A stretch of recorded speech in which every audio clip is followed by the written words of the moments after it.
www.GreensideDawah.com/donate.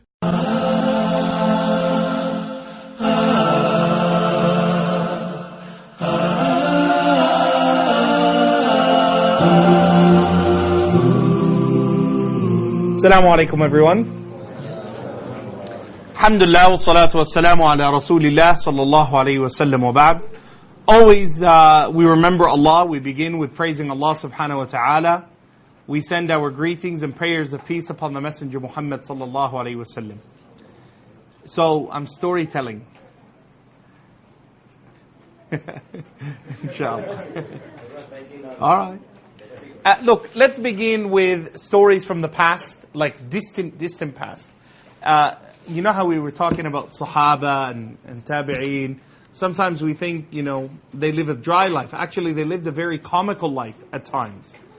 So let's look at, people that we kind of know. Imam Shafi'i, and we're in Malaysia, right?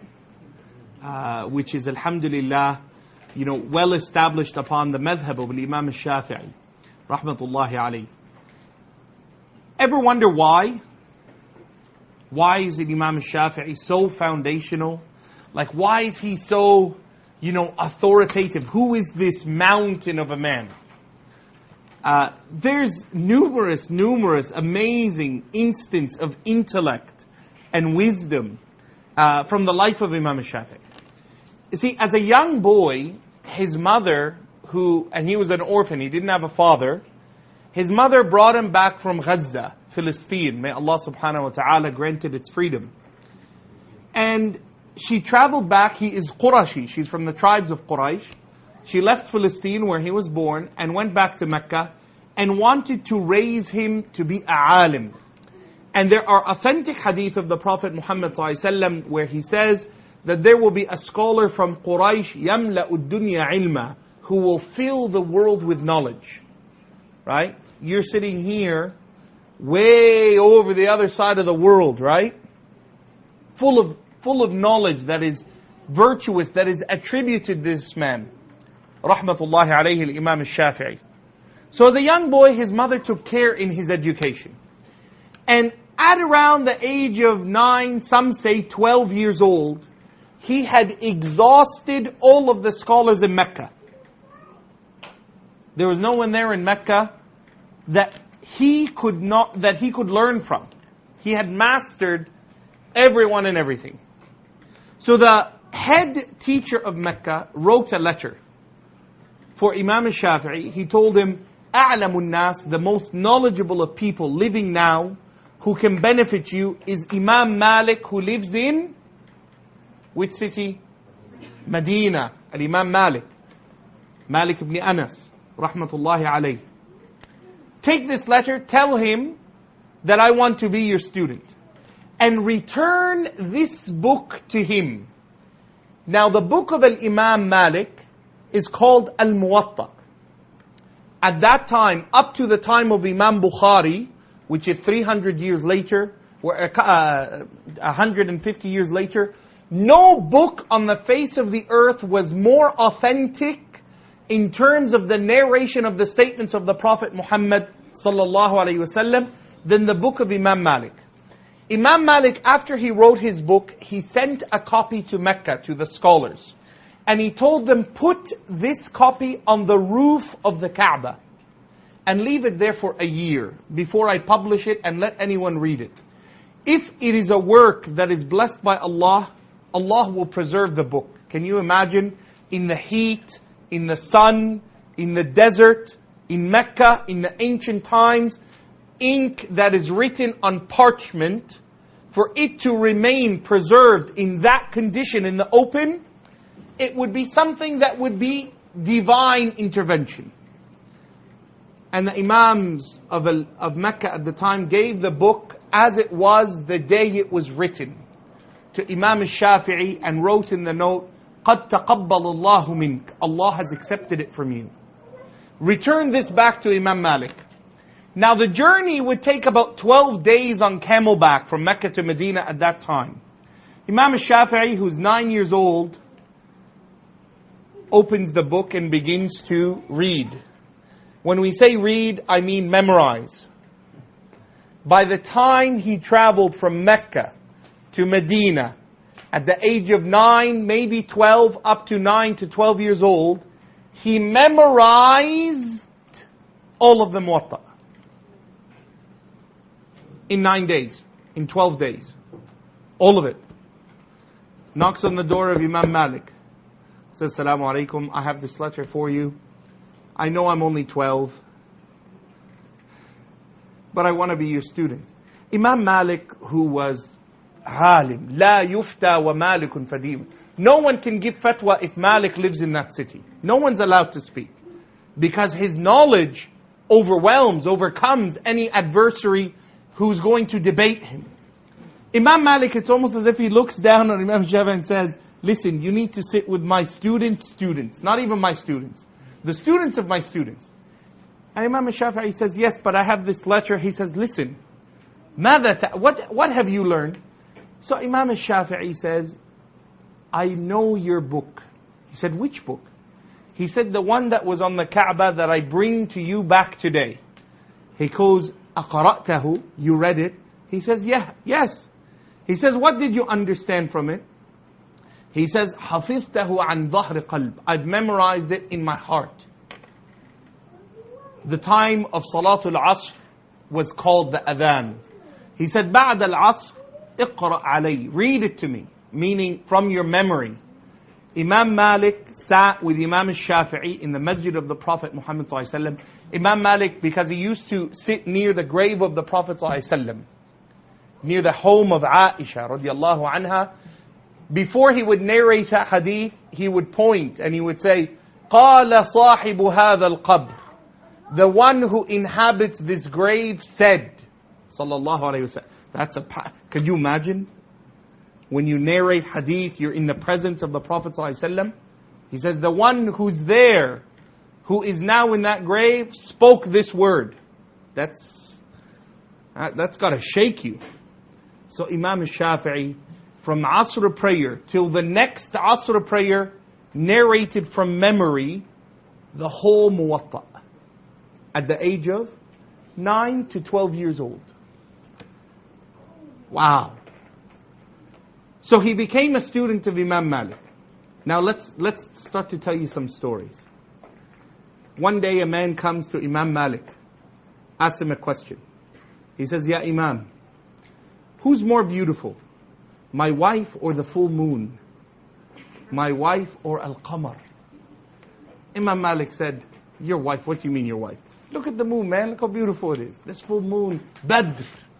People, when they would describe the Prophet ﷺ, they would say, كَانَ وَجْهُهُ كَالْبَدْرِ. His face was like the beautiful moon. If you've been to Saudi Arabia and you travel at night and you stop somewhere where there isn't city lights, halfway in your journey somewhere, sometimes you stop for a rest and it's a full moon light, look up and see how beautiful the moon looks in that desert environment. Something else. So Imam Malik says to him, no man, come on. What? Your wife couldn't be better than the moon. Look at the moon. Imam Shafi'i interrupts and says, can you repeat the question? The man said, I asked Imam Malik, who are you, little one? I asked Imam Malik, who is more beautiful, my wife or the moon? He said, the moon. Imam Shafi'i said, no, your wife is more beautiful. So the man grabs the shafa. He says, where did you see my wife? Shafi'i, he says, no, I didn't look at your wife. I don't know who your wife is. But Allah tells us in the Quran that He created Bani Adam fi ahsani taqweem. The best of His creation was Bani Adam. So surely, it doesn't matter, even if your wife is not the most beautiful, she will definitely be more beautiful than that moon. And it kind of shows you the way Imam Shafi'i would think. A man comes and says to Imam Shafi'i, he says, Ya Imam, I'm a poor man. Look at me. Where are the people? Where are they? Who Allah says in the Quran, يُنْفِقُونَ أَمْوَالَهُمْ. They give from their wealth. They share with people who are poor. How come no one's giving me anything? So Imam Shafi'i says, those people you're asking about, they're sitting with those who don't ask anyone for anything. Meaning, stop begging, right? The people of charity are with those who don't ask people for anything. They will find, Allah will send them those who will meet their needs. It shows you the thought process of an Imam al-Shafi'i. He was a person of intellectual power. We move forward a little bit when Imam al-Shafi'i is living in Baghdad. And there was a great fitna. The Imam at the time, the Khalifa at the time, he was a heretic. Now you would say, a heretic? Yes, he was a person who believed about false teachings as it relates to the religion of Islam. He used to believe that the Quran is not the words of Allah. Allah doesn't speak. And because of his arrogance and his severe punishment of the scholars, many scholars, they would, yes, okay, whatever you say, we'll say it.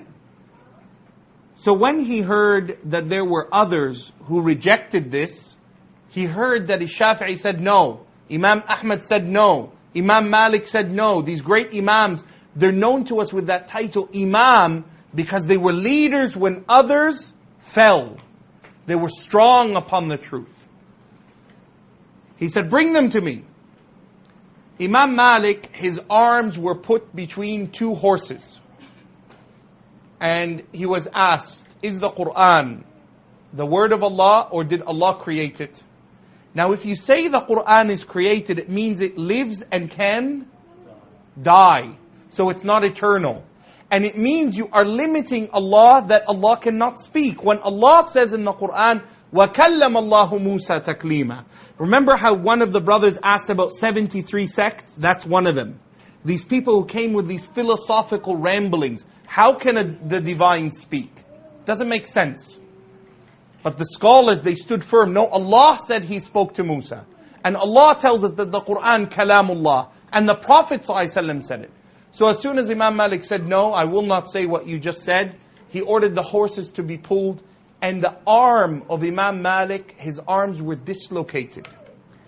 Have you seen the Maliki madhab people, how they pray? How do they pray? Their arms down, not on their chest, not on their stomach. Why do they do that? Because Imam Malik, his arms became immobile. So he used to pray like this. Right?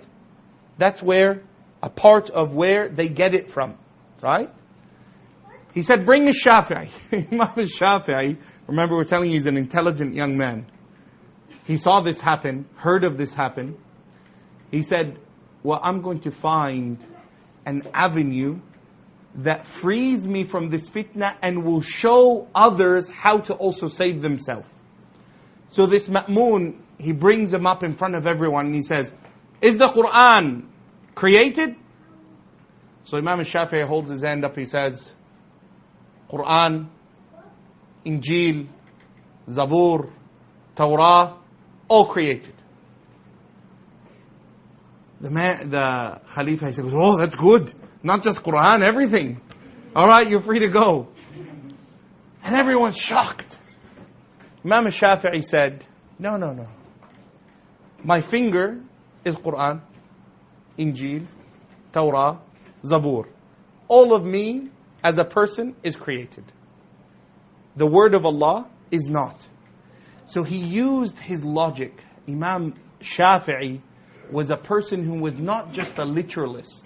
He was a person who could think, who found avenues to escape in the right way and saved many of the ummah from grueling punishment that was being inflicted by that man.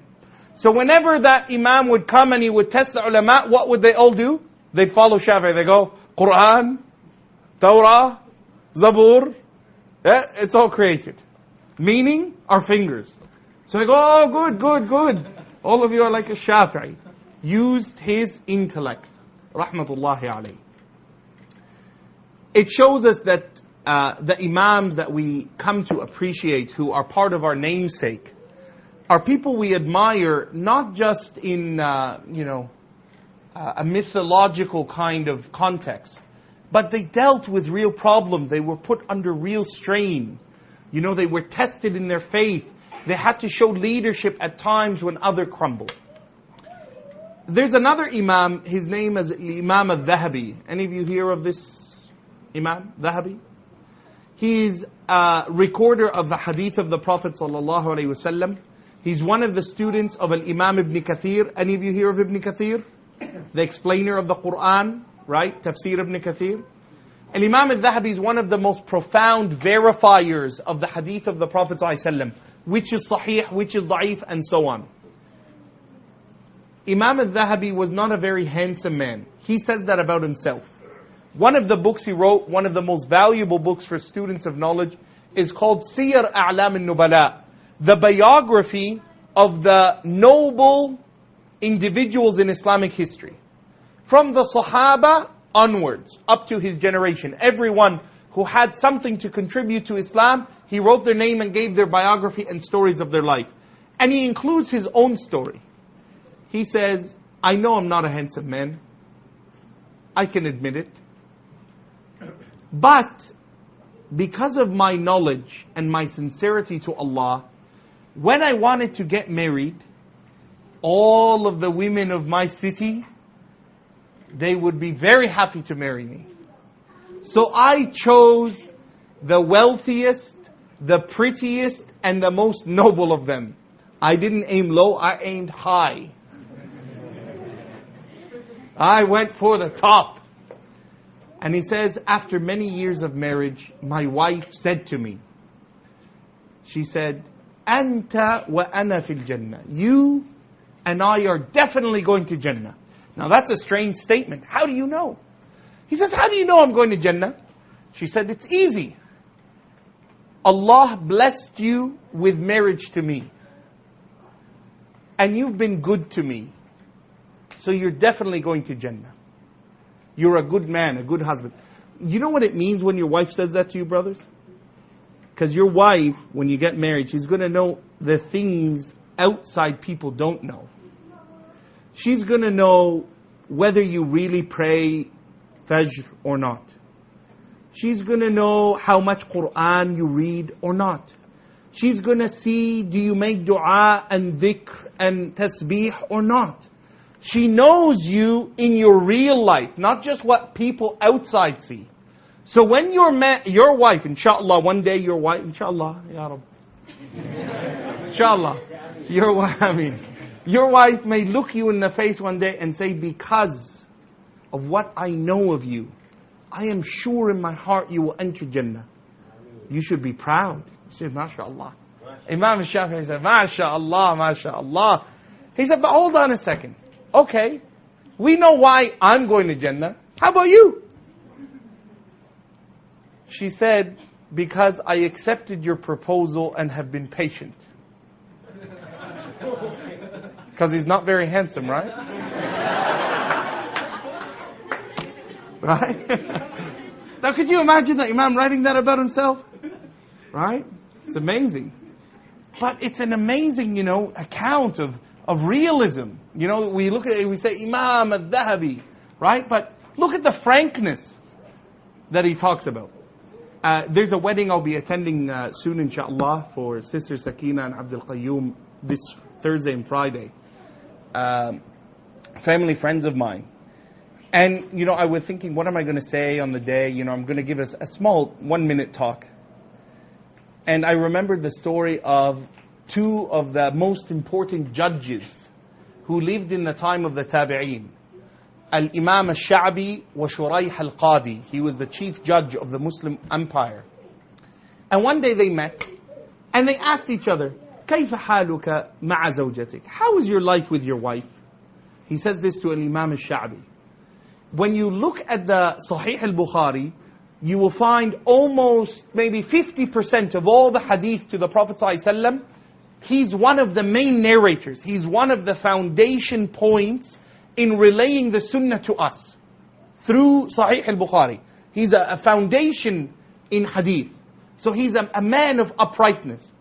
How do you live? How's your life with your wife? How are you? He goes, Wallahi, ya Shurayh. Wallahi, by Allah, from the first day She taught me lessons. How did she teach you lessons? He said, as soon as we got married, I came to sit next to her. قالت انتظر. Stop. Wait a second. And she said, إن الحمد لله نحمده. She began to lecture. إن الحمد لله نحمده ونستعينه ونستغفره. She's giving khutbah al-Jumu'ah. Right? Hold on. She begins to give me a lecture and she says,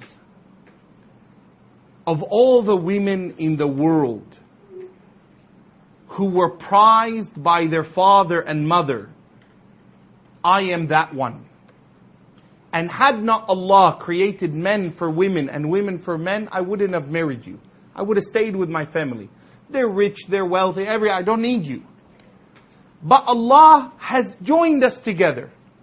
فَاتَّقِ اللَّهَ فِيَّ. So fear Allah in how you deal with me. Because I'll leave you. Right? That's what she's saying. فَأَحْوَجَتْنِي إِلَى الْخُطْبَةِ. Her speech was so long and eloquent, she embarrassed me that I had to give her a lecture. فَقُلْتَ إِنَّ الْحَمْدَ لِلَّهِ نَحْمَدُهُ. So I said to her, إِنَّ الْحَمْدَ لِلَّهِ نَحْمَدُهُ. Because I can't let her give me a talk and I don't give her one back. So now I'm lecturing her. Alhamdulillah wassalatu wassalamu ala rasulillah. And I said, إِنَّكِ قُلْتِ كَلَامًا. You said words. If you adhere to it, you will be the most treasured of women in the world. I will love you, I will treasure you. If you remain in what you promised and what you ask of me, and if we live that life, we will never have any difficulty. And he says, Wallahi ya Shurayh, by Allah, for 20 years I have been married to her. لَمْ أَرَى مِنْهَا مَا يُغْضِبُنِي قَطْ. Not once did I see something that upset me from her. Except one time, وَكُنْتُ لَهَا ظَالِمًا. Except once, and I was actually the one who was wrong. It was my fault. That's a powerful statement. Right? Look at the union, how it begins. It's funny that, on one's wedding night, they begin to give advice to each other, of a religious nature. But this is really the inner workings of real individuals who worship Allah subhanahu wa ta'ala. It's not all about the bling bling and the glamour. I know in Malay culture, I've been to many weddings. Back home in Perth mostly. The 15 wardrobe changes. 16, how many? 15, 16, 17? Right? You get tired. Wow, didn't she already wear pink? She's wearing pink again. It's amazing, right? But the start of a foundation of love is built on that promise to each other to govern oneself by the word of Allah and the sunnah of His Messenger Muhammad sallallahu alaihi wasallam. Compare that to another one of the imams. He lived with a woman who he hated. And she used to hurt him. She would be, she was abusive in her language. She was difficult in her treatment. She used to put him to the twist. And his friends, others would say, Ya Imam, talliqha, just divorce her. Maybe it's better if you were divorced. He said, no, asbir, I'll be patient. She passes away after 20 years, they're married longer. She passes away. And as people have buried her, people are now starting to go back home. He says, no, don't leave. I want you all to be my witnesses. He says, Ushhidukum, I want you all to witness. Wa ushhidullah, and I make Allah a witness. Anti taliq, I divorce you. They said, what's wrong with this man? She's dead. How are you going to divorce a dead woman? He says, no, you don't understand. She put me too much difficulty in this dunya. I ask Allah not to even join me with her in Jannah. So he divorces her, so she can be in Jannah on her own. Right? It shows you the difference between Shurayh al-Qadi and the others. Let's fast forward a little. I was asked to talk about some of the funnier moments that I've experienced in my life, maybe something that I think Khairul has heard them before. He said, tell them about your exam. And really, I was a student at the University of Toronto. I was in my second year. And as you guys know, I was telling you yesterday, I was doing geology, chemistry.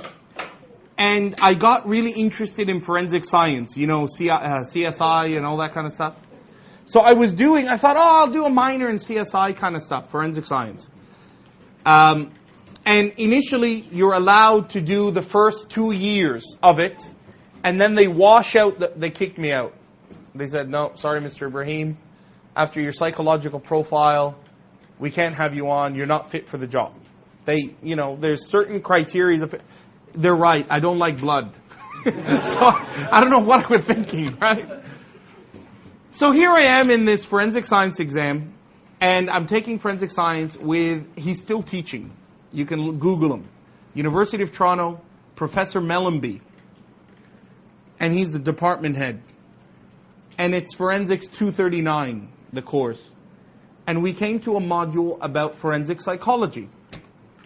And I had an exam, and it coincided with Jumu'ah prayer. And I was asked to be the imam of Jumu'ah at a faraway masjid from where the university campus is.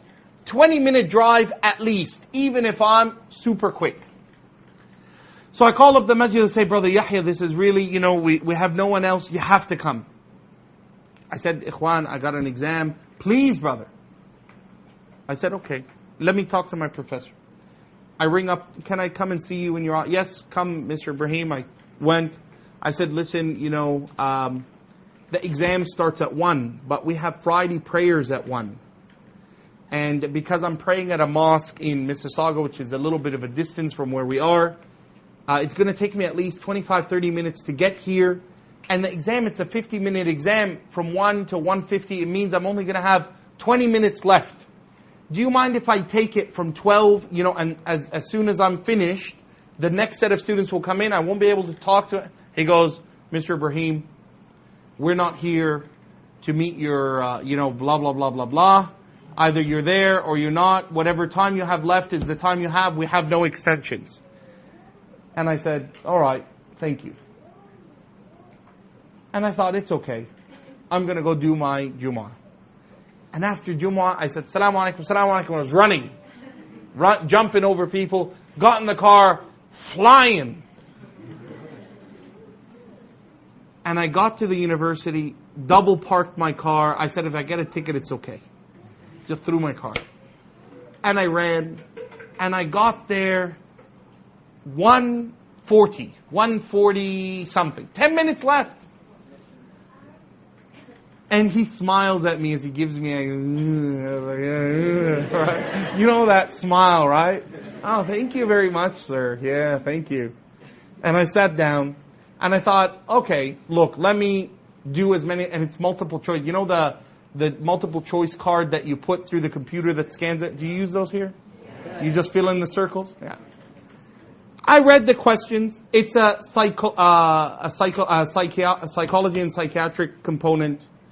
I read it. First answer, C. I was like, cool. Second one, C. I was like, oh, that's all right. Third one, C. I was like, something's not right. But I don't have time to go back and read it.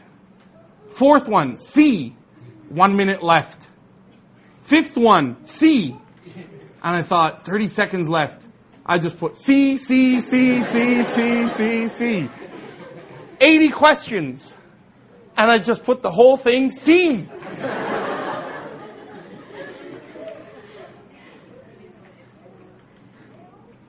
We come back after a fortnight. We have a holiday after exams. Come back after a fortnight. And Melby is red in the face. He looks like a dinosaur. Ready to bite my head off. And I'm saying, I don't know what's happening. And he goes, this was supposed to be part of your psychological component, and we wanted to do something different this year. We made all the answers C to see who would doubt themselves. Because you're not going to put in C for 80 questions. But because I never read the questions, I just would see. And I said, Wallahi, that's from Allah, right? 100%. And when he gave me back that exam, and it had 100, and I'm sitting there, and he goes, we won't be doing this again because, certain things happen that cause statistical irregularities. I was like, yeah, that's Allah, brother. You keep your statistics, man. Right? 100%.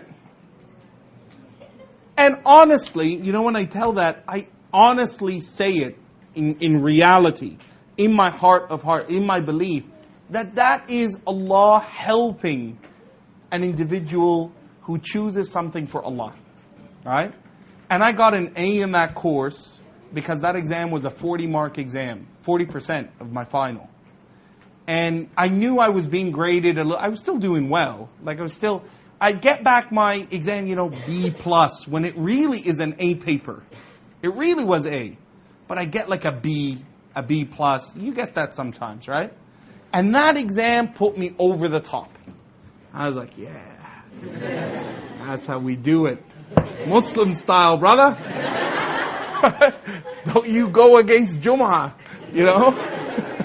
Yeah, so things like that happen in life all the time. And university, you guys, many of you are university students, you know that university is a strange place to be in. I have a person who I met maybe 10 years ago. Tall guy. When I first went to Australia to lecture about Islam, I was there on a tour, and there was this tall, 6 foot something, Skip. He's like Skippy. He's an Aussie, white Australian, 15th generation Australian, if there is. And I said, oh, he goes, Salaam alaikum. I said, how are you? He goes, my name's Abu Bakr. I was like, Abu Bakr, mashallah. When did you become Muslim?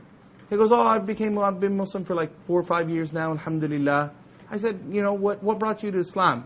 He goes, it's kind of a long story. And now we were getting on a flight. So he tells me a story on the flight. It's one of the most amazing stories I've ever heard. I encouraged him to make a video, like to lecture it and get it recorded and put on YouTube. So you can actually find it, his version on YouTube. He leaves some things out just because, Anyway, I'll tell you the real story. Abu Bakr was at Monash University in Melbourne. He goes, I saw this hot girl. You know it's going to be a juicy story when it starts like that, right? I saw this girl. She looked nice. So I walked over to her. I said, hey, how you doing? She goes, hey, who are you? He goes, oh, no, I'm just wanted to say hi. What's your name? She goes, don't talk to me. I don't do that kind of stuff. I'm a Muslim. He goes, yeah, me too. She's like, what? Now this is before 9/11, right? Like Islam wasn't, like everyone knows Islam, like kind of thing. He's like, yeah, me too. She's like, you're not Muslim. He goes, how do you know? She goes, I know if you're Muslim. He goes, okay, I want to be Muslim. How about you make me Muslim? She goes, listen, I'm not going to continue with this conversation, right? If you really want to be Muslim, you'd go to the mosque. He goes, where's the mosque? She goes, in Coburg. He goes, oh, okay, yeah, I know where that, oh, yeah, I know where that is. That building with that thing, the minaret, that thing. She goes, yeah, that's the one. So she ran away. He goes, like, she ran. And he goes, every now and then I'd see her from a distance, I'd say, hi, Muslim. Right? That kind of thing. And every time she'd see me, she'd just run. He goes, and one night, I thought, what is this whole Muslim thing? This is before Google. He said, let me just go down and see. He goes, it was like late at night. It was like 10. He said, I'll do a drive-by just to see like what's happening. He goes, I drove, and there were like 1,000 cars. There was like 5,000 people in that mosque at 10 o'clock at night. And he goes, I said to myself, wow, these Muslims are really dedicated like people, man. Let me just park and see what are they doing. So he walks, in. Now, if you've been to Melbourne, that area, Coburg and Preston, that Preston Mosque, there's some brothers there who look rough. Big beards, ex-boxers, football players who just look rough. But soft like marshmallows on the inside. Right? He goes, I walked in, and as soon as I walked in, I had like 10 guys with big beards looking at me and surround me. And one of them came up and said, hey, how you going, mate? Where you from? I said, oh, okay. Who are these guys? He goes, I'm Andrew. I just wanted to come here to be Muslim. He goes, I said that naturally. I didn't really mean it. I just came to be Muslim. He goes, oh, that's good. He goes, take your shoes off. I go, take my shoes off? So I took my shoes off. And he goes, I just did what they said because I didn't want them to kill me. So I took my shoes off. And they're all surrounding me. And they're all talking about Arabic kind of stuff. And the next thing I know, I enter this big hall. And everyone turns around and looks at me. And they go, he's come to be Muslim. And everyone's like, Takbir! Now, it is the second night of Ramadan. He goes, they were singing, but the guy stopped singing. And they kept pushing me, and everyone's like touching me and stuff. And then all of a sudden I'm in the front, and I'm looking at all these people, and they're all smiling at me. And the guy says, repeat after me. So I said, okay, what do I say? He goes, say, ashhadu. So I say, ashhadu. He goes, and as soon as I say that, everyone's like, Takbir! And people just start kissing me. Hugging me and kissing me. And I was like, okay, I just want to get out of here before I die. Right? So I get kissed and I move back. He goes, I get out of the mosque. And as soon as I get there, I see that girl. She's looking down, because the second story is for women. And she goes, you are Muslim. He goes, yeah, I told you. Right? So he walks out. And they gave him a Quran. And he goes, I went home. I'm like, I don't know what just happened. He goes, I got home. And I put the Quran on the shelf. And I didn't look at it for a week or two. And I thought to myself, well, let me just, open it, see what's in it. And he goes, I opened it randomly and I started to read. And I don't know how long I was reading for. I was reading for a long time in English. Just a long time. It was just mesmerizing. And something told me in my heart, that's it. This is it. He said, so I said out loud, okay, God, if this is the truth and you want me to be Muslim, give me a sign. He goes, if I saw an ant crawling, I would have said, that's a sign. Nothing happened. He goes, I thought the curtains would swirl. He goes, anything. Nothing.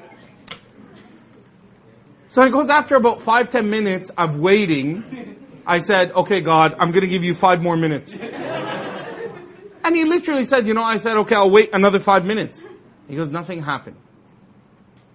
And then he turned back to where he had stopped reading. And the next ayah says, don't you see in the order of the heavens and the earth and the creation that is within yourself a sign to mankind? And he goes, it was like someone electrocuted me. It was like I got a jolt. Whoa! That's the sign. And he said, I went back to the mosque and I told him, look, I want to be Muslim properly. And he goes, they sat me in the office, they talked to me, and I became Muslim. Now here's the thing. A year later, he asks for that same girl's hand in marriage and now has 4 children, mashallah. Right? It's amazing, right? Never, ever, ever, ever, ever underestimate the contact you have with people. Never underestimate, everyone's asking about da'wah and stuff. That's da'wah, right? You know your limit. No, I don't do that kind of garbage. I'm a Muslim. What's that mean?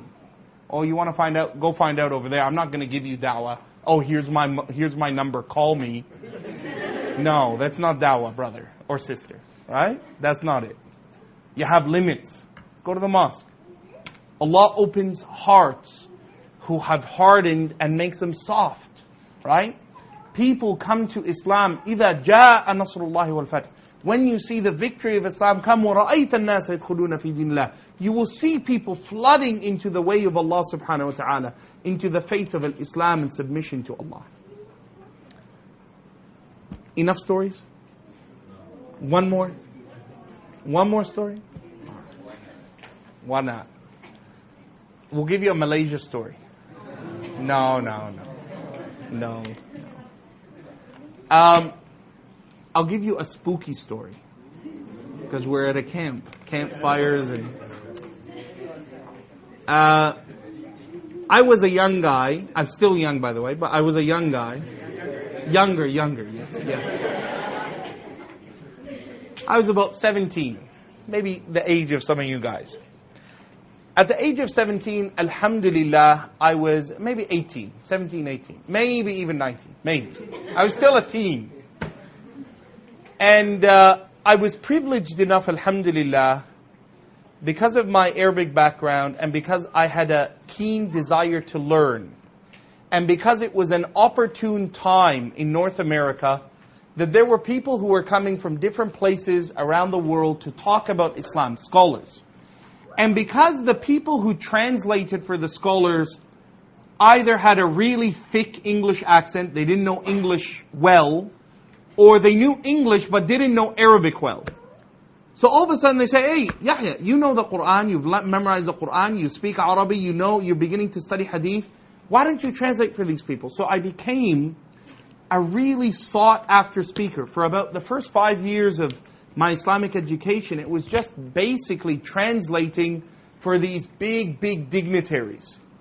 Whenever the Mufti of Saudi Arabia would come. So I got to meet these people who I normally would never, ever have had any access to. And I was in New York City translating for one of the students of Sheikh Al-Albani. I don't know if you've heard Sheikh Al-Albani, who he is. He is one of the scholars of Hadith. May Allah have mercy on him. Now, one of his students, he's a PhD, a doctor in Hadith and in Quranic sciences. His name is Abu Anas Muhammad Musa Nasr. Now, Muhammad Musa Nasr is one of probably the top raqi, people who read Quran to cure a person of spiritual problems, of black magic, of jinn, and things like that. Now, I didn't know that. And after translating, for a few days in New York, one of the most prominent Muslim physicians in the city, he's a very well-known man, he used to attend, he came and he said, you need to tell Dr. Musa he needs to come to dinner at my house. I want to host you and all these scholars from Saudi Arabia, all these people from Egypt who have come for this conference, they must have dinner at my house. So I told them, they said, okay, we'd like to come.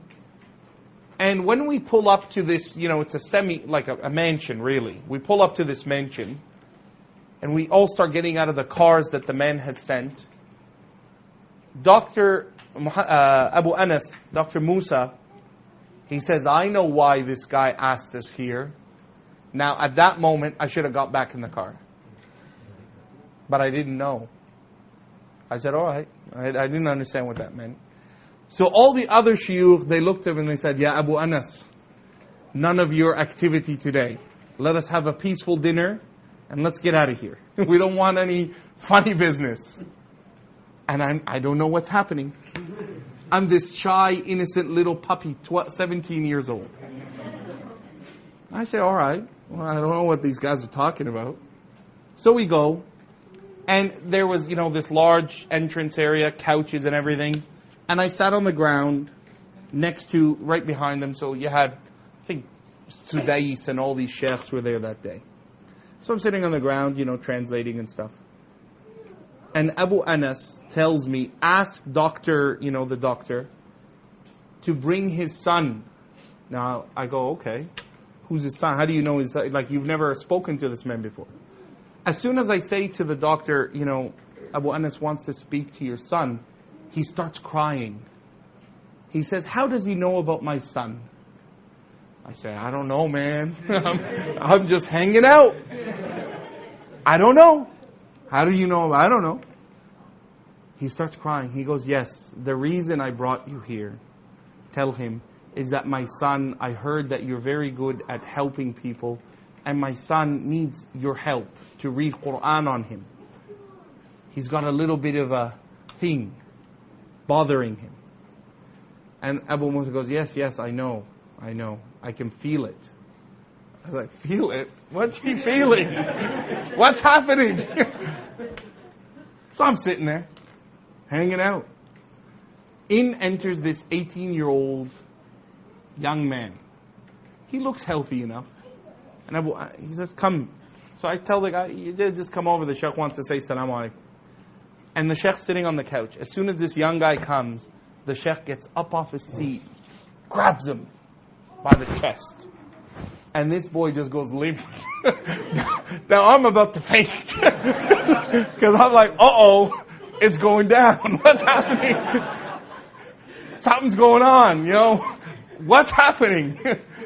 This young guy just goes like this. And I'm like, now if you see Abu Anas, he's a big guy, right?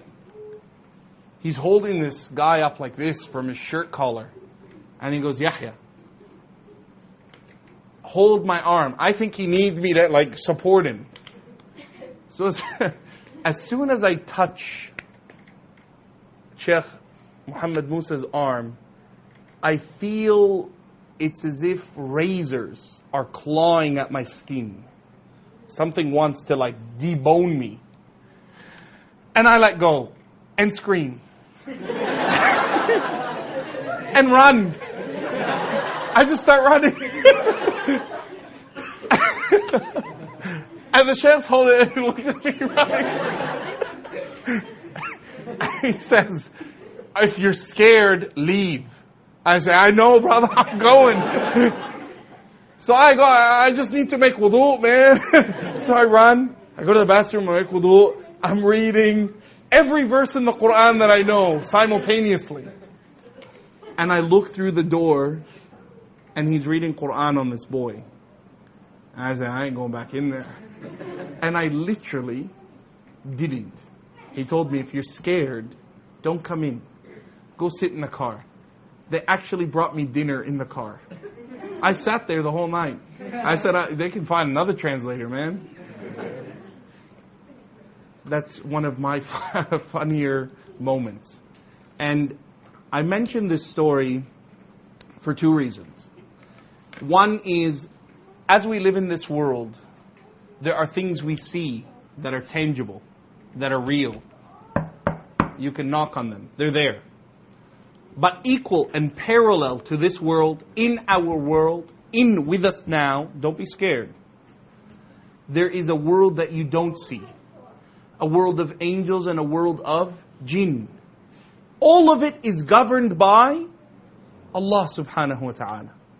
And our trust is always in Allah. So we don't fear anything like that, right? So don't have any nightmares or, we're not going to camp with Brother Yahya anymore, right? No. Once you learn that Allah subhanahu wa ta'ala has honored human beings and has given us a protection in the Quran and in our faith, you become fearless. And that's something that I learned from that incident. I was spoken to by the Sheikh. He said, listen, don't ever be afraid of anything but Allah subhanahu wa ta'ala. Your fear cannot be of anything ever except the creator of the heavens and the earth subhanahu wa ta'ala. So hopefully, inshallah, some of the stories that we shared today, although some are amusing, they all have a real sense in establishing elements of our aqeedah, of our belief as Muslims. in what we see and what we don't see, in the love that we have of the ancient scholars, in relying upon Allah and the truth of our commitment to Him Azza wa Jal. I hand you over to Brother Khairun, inshallah. Subhanakallahumma bihamdika.